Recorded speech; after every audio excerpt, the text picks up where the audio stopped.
Hello friends, स्वागत है आप सभी का आपके अपने यूट्यूब चैनल सक्सेस मंत्र ऑनलाइन पाठशाला पर। और कैसे हैं सभी लोग? आई होप सब अच्छे होंगे। और जो हमारी सीडीपी की सीरीज़ चल रही है कंटिन्यू, जो हम डेली एक क्लास डालते हैं एक टॉपिक पर। आज का टॉपिक है शिक्षण विधियाँ, मतलब टीचिंग मेथड्स। ठीक है, बहुत इंपॉर्टेंट टॉपिक है। इससे 2 से 3 क्वेश्चन बन जाते हैं एग्जाम में, चाहे वो सीटेट हो, टेट हो या एसटेट हो। ठीक है, इस टॉपिक को आप अच्छे से देखिएगा और एक एक चीज़ को आप क्लियर कीजिएगा। चलते हैं, शुरू करते हैं। शिक्षण विधियाँ, कौन कौन सी शिक्षण विधियाँ होती हैं? देखिए, नंबर 1 पे है जैसे आगमन विधि, जिसको इंडक्टिव मेथड भी कहा जाता है।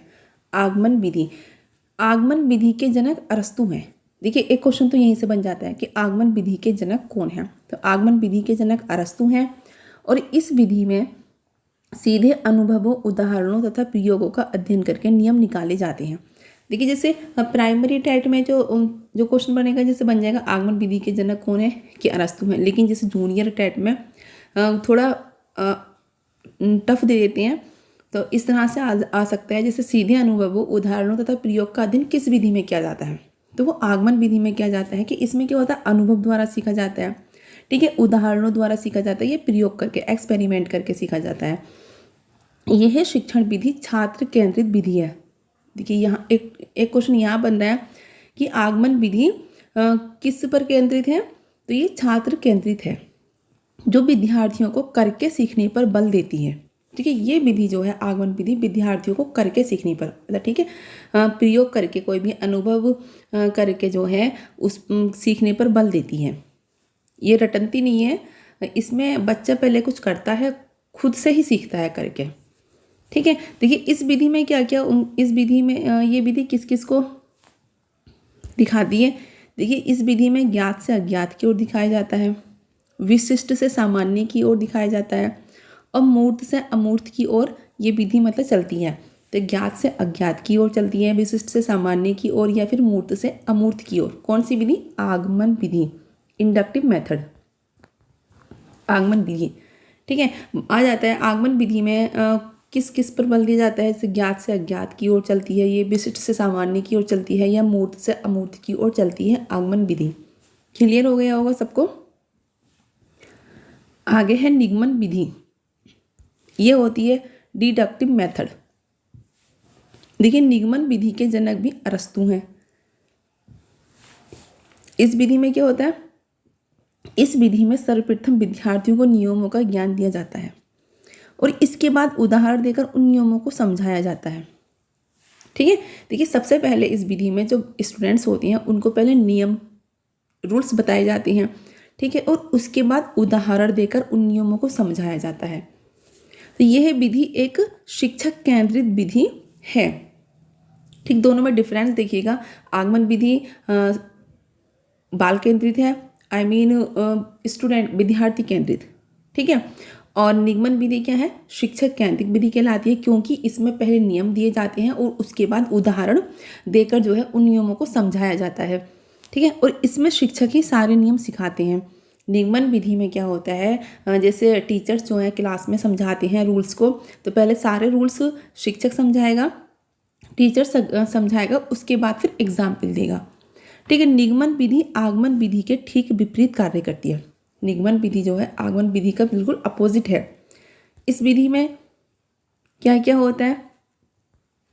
देखिए, इस विधि में सूक्ष्म से स्थूल की ओर चला जाता है, अज्ञात से ज्ञात की ओर जाते हैं और नियम से उदाहरण की ओर आगे बढ़ते हैं। ठीक है, जैसे आगमन विधि में ज्ञात से ज्ञात की ओर चलते हैं, लेकिन इसमें अज्ञात से ज्ञात की ओर जाया जाता है। ठीक है, सूक्ष्म से स्थूल की ओर जाया जाता है और यह नियम से उदाहरण की ओर जाया जाता है। पहले रूल्स दिए बताए जाते हैं, उसके बाद एग्जाम्पल दिया जाता है। ठीक, तो ये निगमन विधि में होता है। अगर क्वेश्चन आ जाए कि नियम से उदाहरण की ओर कौन सी विधि में चलते हैं, तो वो है निगमन विधि। क्लियर? आगे है, सारी विधि बहुत इंपॉर्टेंट है और सभी से क्वेश्चन बनते हैं। देखिए, नेक्स्ट विधि है प्रोजेक्ट विधि। ठीक है, ये इसके प्रवर्तक है प्रोजेक्ट विधि के किलपैट्रिक। देखिए, ये क्वेश्चन बना हुआ भी है प्रीवियस एग्जाम में कि प्रोजेक्ट विधि के प्रवर्तक कौन है, किलपैट्रिक हैं, और यह विधि अनुभव केंद्रित होती है। यह बालकों के सामाजिकरण पर विशेष बल देती है प्रोजेक्ट विधि। इस विधि में विद्यार्थी स्वतंत्र रूप से कार्य करता है एवं अपनी समस्याओं का हल अपने स्वयं के विचारों के आधार पर करता है। ठीक है, इस विधि में क्या होता है, विद्यार्थी जो है खुद से कार्य करता है, खुद से, और जो समस्याएं होती हैं उनका हल भी वो खुद से निकालने की कोशिश करता है। और यह एक बाल केंद्रित शिक्षा है। बाल केंद्रित शिक्षा तो होगी ही जब बच्चा खुद से सॉल्यूशन निकालने की कोशिश करेगा, जो समस्याएं होंगी उनका हल निकालने की कोशिश करेगा, तो वो बाल केंद्रित शिक्षा है। और ये प्रोजेक्ट विधि में होता है। इस विधि में विद्यार्थी सक्रिय क्रियाशील रहते हैं, समूह में रहकर कार्य करना सीखते हैं। इससे उनमें आत्मविश्वास भी पैदा होता है। इसमें क्या रहते हैं, बच्चे हमेशा एक्टिव रहते हैं कुछ ना कुछ करने के लिए। उनके अंदर जो क्रिएटिविटी है वो बढ़ती रहती है, और जो ग्रुप में रहकर काम करना सीखते हैं वो लोग। ठीक है, और इस वजह से उनके अंदर कॉन्फिडेंस लेवल बढ़ता है और सेल्फ कॉन्फिडेंस बढ़ता है उनके अंदर। कुछ करने की उनके अंदर जो है हमेशा भावना रहती है कि हम ये करेंगे, हमें ये करना चाहिए। तो ये सब किस में होता है, प्रोजेक्ट विधि में होता है। ठीक है, प्रोजेक्ट विधि भी एक तरह से बाल केंद्रित शिक्षा है। ठीक, देखिए अब है नेक्स्ट मेथड है प्रत्यक्ष विधि, मतलब डायरेक्ट मेथड। इसमें क्या होता है, इस विधि में बालक को बिना व्याकरण के नियमों का ज्ञान कराए भाषा सिखाई जाती है। ठीक है, मतलब इसमें जैसे ग्रामर के रूल्स नहीं बताए जाते हैं, जब डायरेक्ट जो है भाषा मतलब लैंग्वेज सिखाई जाती है। इस विधि में जो बालक की मातृभाषा होती है उसे बिना मध्यस्थ बनाए उसे अन्य भाषा सिखाई जाती है। इस विधि में वार्तालाप के माध्यम से अधिक सीखने पर बल दिया जाता है। ठीक है, वार्तालाप के माध्यम से, ठीक है, बोलचाल के माध्यम से जो है इस विधि में अधिक से अधिक सीखने पर बल दिया जाता है, जिससे वह प्राकृतिक रूप से सीख सकें, नेचुरल तरीके से, मतलब वो इस चीज़ को सीख सकें। इस विधि में श्रव्य दृश्य सामग्री का प्रयोग किया जाता है। अब देखिए आ जाता है श्रव्य दृश्य सामग्री का प्रयोग किसमें किया जाता है, तो प्रत्यक्ष विधि में श्रव्य दृश्य सामग्री का प्रयोग किया जाता है। और प्राथमिक कक्षाओं है तो ये विधि अत्यधिक उपयोगी है। ठीक है, मतलब इसमें कहने का मतलब है कि जो मातृभाषा होती है बच्चे की, उसी में जो है उनको सिखाया जाता है। ठीक, और एक जैसे बिना व्याकरण के नियम बताए जो है डायरेक्ट उनको भाषा सिखाई जाती है। तो ये सब किस में होता है, ये होता है प्रत्यक्ष विधि में। आई होप क्लियर हो रहा होगा सभी को। आते हैं नेक्स्ट विधि पर। नेक्स्ट क्या है, नेक्स्ट है विश्लेषण विधि, एनालिसिस मेथड। बहुत इंपॉर्टेंट है ये विधि, मोस्टली इससे क्वेश्चन बनते रहते हैं। तो ये इस विधि के जनक कौन है, हेनरी एडवर्ड आर्मस्ट्रांग है। विश्लेषण विधि के जनक हेनरी एडवर्ड आर्मस्ट्रांग है। और इस विधि में समस्या को छोटे छोटे भागों में बांटकर उनका अध्ययन व समीक्षा करते हुए उसे हल किया जाता है। ठीक है, इस विधि में ऐसा होता है कि जैसे जो प्रॉब्लम होती है, यानी कि डायरेक्ट उसको ऐसी सॉल्यूशन किया जाए उसको पहले छोटे छोटे भागों में, छोटे छोटे हिस्सों में बांट लिया जाता है। उसके बाद उसका जो है सॉल्यूशन किया जाता है। ठीक है, बांट कर। ये किस में होता है, विश्लेषण विधि में, मतलब एनालिसिस मेथड में ये चीज़ होती है। इसके देखिए आप लोग जनक जरूर याद कर लीजिएगा। जनक मतलब आते हैं, प्रवर्तक आते हैं। नेक्स्ट विधि है संश्लेषण विधि, जिसको सिंथेसिस मेथड भी कहते हैं। देखिए इस विधि के जनक भी हेनरी एडवर्ड आर्मस्ट्रांग है। कभी कभी ओनली आर्मस्ट्रांग लिखा हुआ आता है, हेनरी एडवर्ड लिखा हुआ नहीं आता है। तो ये हेनरी एडवर्ड आर्मस्ट्रांग जो है वो संश्लेषण विधि के भी जनक हैं। विश्लेषण कर लेने के बाद ही संश्लेषण का कार्य होता है। ठीक है, इस विधि में किसी समस्या या गतिविधि के छोटे छोटे भागों को जोड़ते हुए समस्या का हल किया जाता है। ठीक, देखिए अभी विश्लेषण विधि में क्या था, किसी भी प्रॉब्लम को छोटे छोटे भागों में बांटकर जो था उस समस्या का हल हो रहा था। लेकिन संश्लेषण विधि में, सिंथेसिस मेथड में, किसी भी समस्या या गतिविधि के छोटे छोटे भागों को, मतलब जो छोटे छोटे भाग होते हैं उनको जोड़कर समस्या का हल किया जाता है। इसमें जोड़कर समस्या का हल किया जाता है और विश्लेषण में अलग अलग बांटकर समस्या का हल किया जाता है। क्लियर। देखिए नेक्स्ट है अनुकरण विधि, इसको सिमुलेशन मेथड भी कहा जाता है। इस विधि में बालक अनुकरण करके सीखता है। अनुकरण करना जानते हैं सभी लोग, अनुकरण करना होता है नकल करना। ठीक है, तो इस अनुकरण के नाम से ही अगर पता है कि हाँ नकल करना है, तो इससे आप समझ गए होंगे कि अनुकरण विधि क्या होती है। अनुकरण विधि होती है जिसमें बालक नकल करके सीखता है, ठीक है, इसलिए इस विधि को अनुकरण विधि कहा जाता है। और इस विधि में बालक अपने शिक्षक का अनुकरण नकल करके लिखना, पढ़ना व नवीन रचना करना सीखता है। बच्चा क्या होता है, मोस्टली आपने देखा होगा कि जैसे टीचर करता है, टीचर की पर्सनालिटी देखते हैं बच्चे के, जैसे टीचर कैसे बैठते हैं, कैसे खड़े होते हैं, कैसे लिखते हैं, बच्चे भी वैसे ही करने की कोशिश करता है। अगर टीचर ने आ इस तरह से बनाया कि हाँ टीचर आ इस तरह से बना रहा, तो बिल्कुल बच्चा सेम बनाने की कोशिश करेगा कि टीचर किसी वर्ड को किस तरह से बोल रहे हैं, बच्चा भी वैसे ही बोलने की कोशिश करेगा। तो इस तरह अनुकरण विधि में भी बच्चा टीचर को नकल करता है, अनुकरण करके सीखता है, अनुकरण करके उसको लिखना सीखता है, पढ़ना सीखता है, और जो भी नई नई रचनाएं होती हैं उनको करना सीखता है। इस विधि के अंतर्गत बालक शिक्षक के उच्चारण को सुनकर वाचन करना सीखता है। सही बात है, जो टीचर बोलेगा या टीचर जिस एप्पल बोल रहा है, बनाना, तो बिल्कुल बच्चा भी उसी तरह से बोलने की कोशिश करेगा, क्योंकि टीचर को बच्चे बहुत ज़्यादा फॉलो करते हैं। और अनुकरण विधि में यही कुछ है, पहले शिक्षक बोलता है, फिर बच्चे उनका अनुसरण करते हैं। जैसे प्राइमरी कक्षाओं में होता है कि टीचर पढ़ाते हैं ABCD, वैसे ही बच्चे पीछे पीछे पढ़ते हैं ABCD, वैसे ही बोलते हैं वो लोग भी। तो ये होती है अनुकरण विधि। बस याद कर लीजिएगा, अनुकरण मीन्स होता है नकल करना। क्लियर? देखिए नेक्स्ट विधि है व्याख्यान विधि, जिसको लेक्चर मेथड भी कहते हैं, ठीक है। ये जो है ये उच्च कक्षाओं में ये फॉलो की जाती है।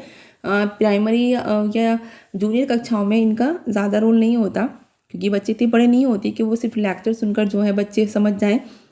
व्याख्यान विधि में किसी तथ्य विषय की व्याख्या की जाती है। इसमें तो टीचर आते हैं और लेक्चर दिया लंबा चौड़ा और अपना चले गए, ये लेक्चर मेथड होता है। व्याख्यान विधि को शिक्षण की सबसे प्राचीन विधि माना जाता है। देखिए क्वेश्चन बन सकता है कि सबसे प्राचीन विधि कौन सी है, तो वो सबसे प्राचीन विधि है व्याख्यान विधि। इस विधि में शिक्षक की भूमिका प्रमुख होती है। सारे शिक्षक की भूमिका होती है, क्योंकि टीचर ही जो है व्याख्या करता है, लेक्चर देता रहता है, बच्चे तो चुपचाप बैठकर सुनते रहते हैं। टीचर ने लेक्चर दिया, बच्चे के सर से गुजर गई, इधर से गई, इस वाले कान से निकल गई, बस यही रहता है। इसलिए इसे शिक्षक केंद्रित शिक्षण विधि माना जाता है, ठीक है। आज इस टाइम ये विधि नहीं चल रही है, सिर्फ बड़ी बड़ी कक्षाओं में ही चल रही है, इसलिए आप लोगों के लिए तो इम्पोर्टेंट नहीं है, लेकिन फिर भी आप देख लीजिएगा इसको अच्छे से कि लेक्चर विधि क्या होती है।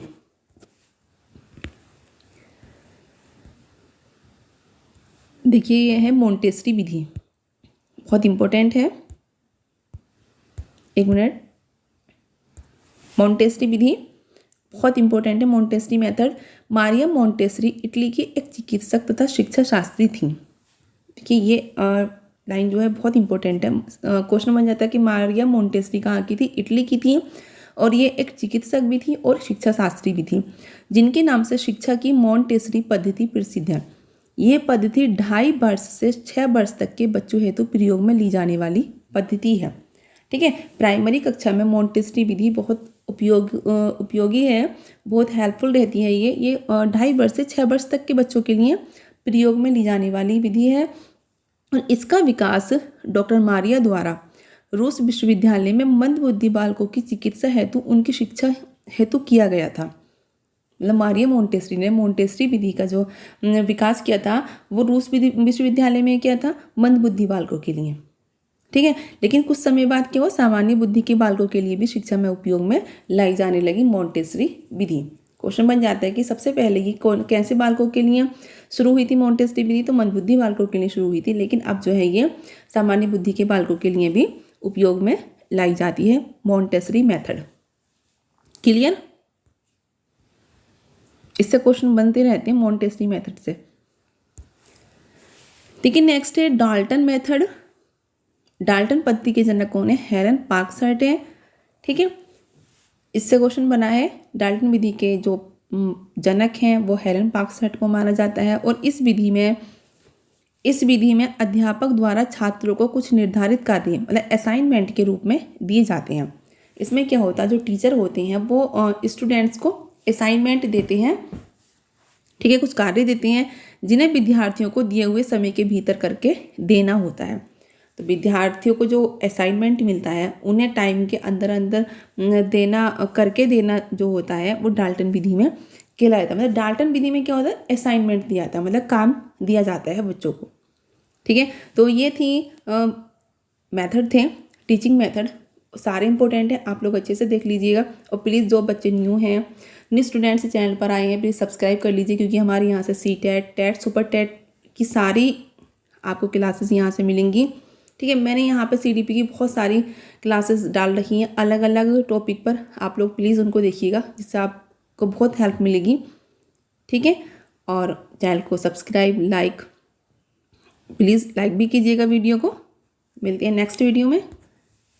Thank you.